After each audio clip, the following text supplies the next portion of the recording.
એમ જ કરાય ઊંધું પણ આપણે છે ને થોડું છે ને એટલે આપણે પરબારો વઘાર કરીએ બાફીને એટલું જ મસ્ત જ બને મમ્મીના ચોપડાની તમે ડિમાન્ડ તો જો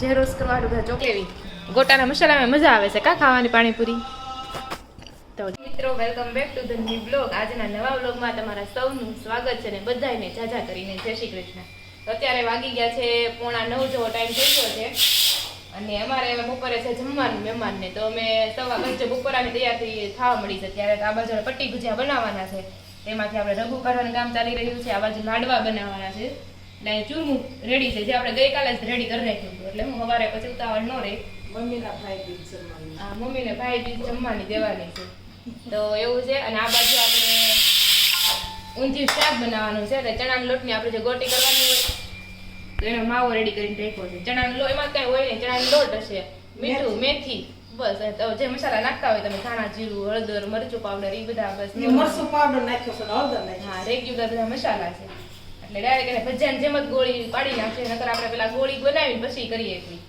અને ઓલી બાજુ મમ્મી જે બટેકા બાફા મીઠા છે અને દાળ ભાત ચાલી રહી છે તો બસ બપોરે હવે જોઈએ શું શું રસોઈ બને છે અત્યારે તો મેનુમાં એવું છે પટ્ટી ભજીયા છે લાડવા છે દાળ ભાત શાક રોટલી ખમણ પટ્ટી અને ઊંધિયુંના શાકની રેસીપી પણ તમને મળશે એટલે વ્લોગમાં તમે એન્ડ સુધી બન્યા રહેજો આ તો બનાવી નાખ્યો આટલો હે ઈ તો કહી તો દીધું ઈ તો હાવ ઈઝી જ છે નોર્મલ બધા મસાલા છે ઓકે ચણાના લોટમાં નોર્મલ મેથી નાખી છે અને હળદર ને ચટણી હળદર નાખી છે મીઠું નાખ્યું છે એના લોટની મેથી ઓકે હા ઈ તો બધાને ખબર જ હોય કેમ બનાવે એમ તો ચાલો હવે રસોઈ ઘડી કમ્પ્લીટ થવા આવશે લાડવા વાળા વાળશું ત્યારે મળવી તો જો આપણે લાડવા મસ્ત મજાના બની ગયા છે અહીંયા જો લાડવા થઈ ગયા છે અને આ બાજુ બધું કટિંગ થઈ ગયું છે અને આ બધું હકેલો થઈ જાય અને હવે બનાવવાનું છે આપણે શાક ઊંધિયાનું શાક મમ્મી રેસીપી આપશે ઊંધિયાના શાકની રેસીપી તો સૌથી પહેલાં જો અહીંયા છે ને ચણાના લોટના ભજીયા આવી રીતના બનાવી નાખ્યા છે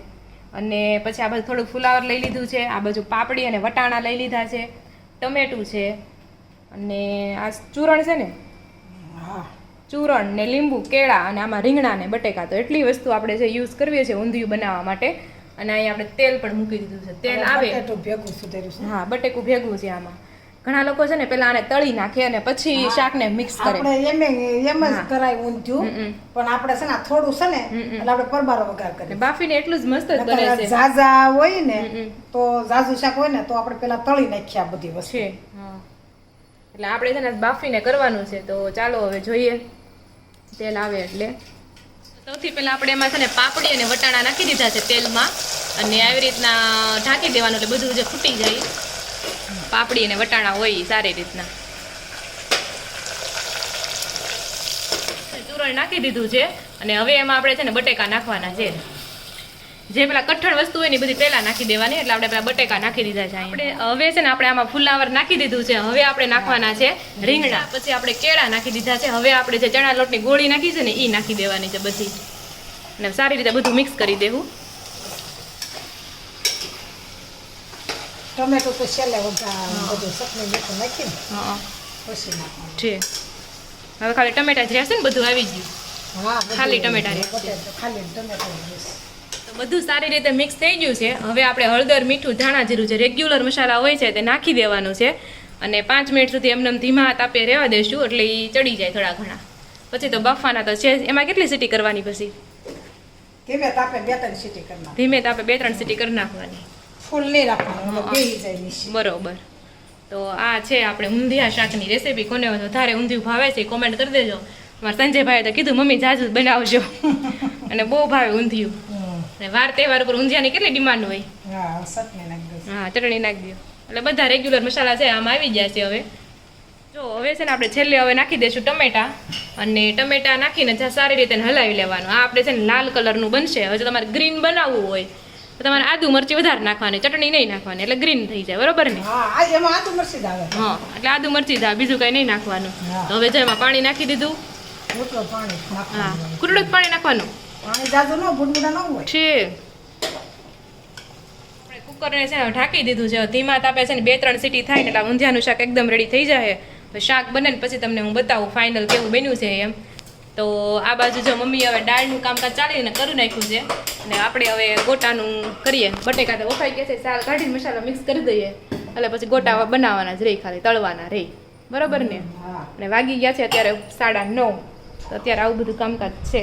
ચાલો હેલો ફ્રેન્ડ, વાગી ગયા છે 4:30. તમને ડાયરેક્ટ 4:30 વાગે મળીએ છીએ અને પછી આપણે બ્લોગ લીધો નહોતો. એમાં એવું થાય કે પછી મહેમાનોને થોડીક શરમ આવે, બ્લોગ લઈ નો એક અને પ્લસ કામ એવું હોય એટલે એમાંય બ્લોગ ન લેવાય. અને રોનક તો કાંઈ બ્લોગ લઈ નહીં, એને શરમ આવે મારે જેમ બહુ. એટલે જ આપણા બ્લોગ નથી હાલતા કાંઈક. તો આપણે બધું કાંઈ બતાવી શકતા નથી. સાચી ને? તો પછી અમુક તો લોકો ઝઘડો કરતા હોય, ખાતા પીતા હોય, હસી મજા કરતા હોય, બધું બતાવે. નહીં બહાર ગયા છે કયો એટલે તમને કઈ બપોરે તો બતાવ્યું ન કે ફૂલ ડીશ હતી તોય ન બતાવી શક્યા. પણ અત્યારે જો ગોટા વધ્યા છે થોડાક અને પટ્ટી ભજીયા બનાવ્યા હતા અને લાડવા એટલા વધ્યા છે. બાકી શાકે બધું વધ્યું જ છે એટલે સાંજે મારે કાંઈ રસોઈ કરવાની નથી. કેસર પાણીપુરી અરે ગોટાનો મસાલો બહુ ઝાઝો થઈ ગયો હતો એટલે શું કર્યું, જેટલા જરૂર હતા ને એટલા જ ગોટા બનાવ્યા, બાકી મસાલાનું રહેવા દીધો. મેં તો હું તો સાંજે પાણીપુરી ખાઈશ એમ. હા તો તમને આપાયું પણ હું પહેલાં ખાઈશ.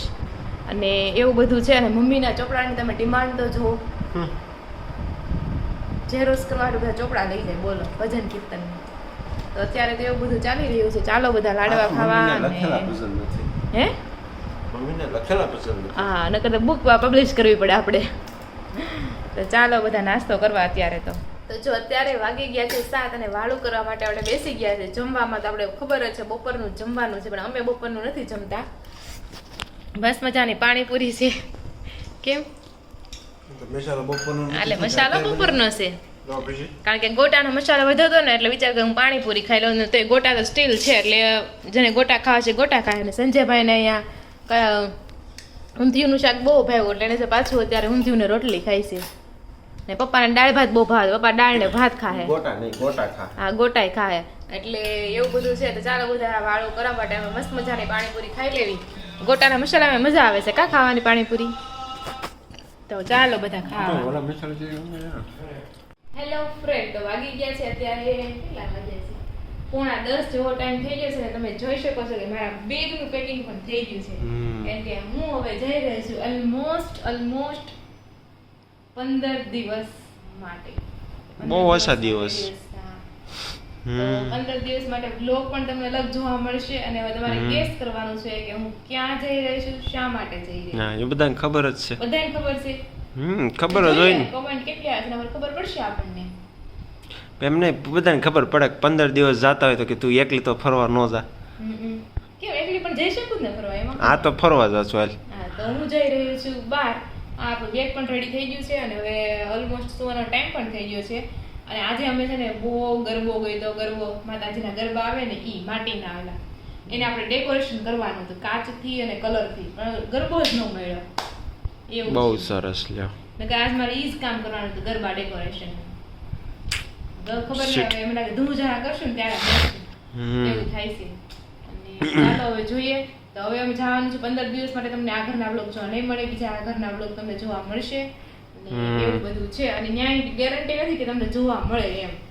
ખબર નથી મને ખુદને કે હું બ્લોગ લઈશ કે નહીં લઉં. હું પણ બ્લોગ આવે એવું પણ બની શકે. હવે જોઈએ કેવી રીતના થાય છે, શું થાય છે. તો ચાલો આજનો બ્લોગ તમને કેવું લાગ્યો કોમેન્ટ કરી દેજો. ઊંધિયાની રેસીપી તમને કેવી ગમી એ પણ કોમેન્ટ કરી દેજો. અને શું તમે જોવા માંગો છો એ પણ કોઈ કોમેન્ટ કરતું નથી. ચાલો ફરી મળીશું કાલે નવા બ્લોગ સાથે. ત્યાં સુધી જય શ્રી કૃષ્ણ અને રાધે રાધે.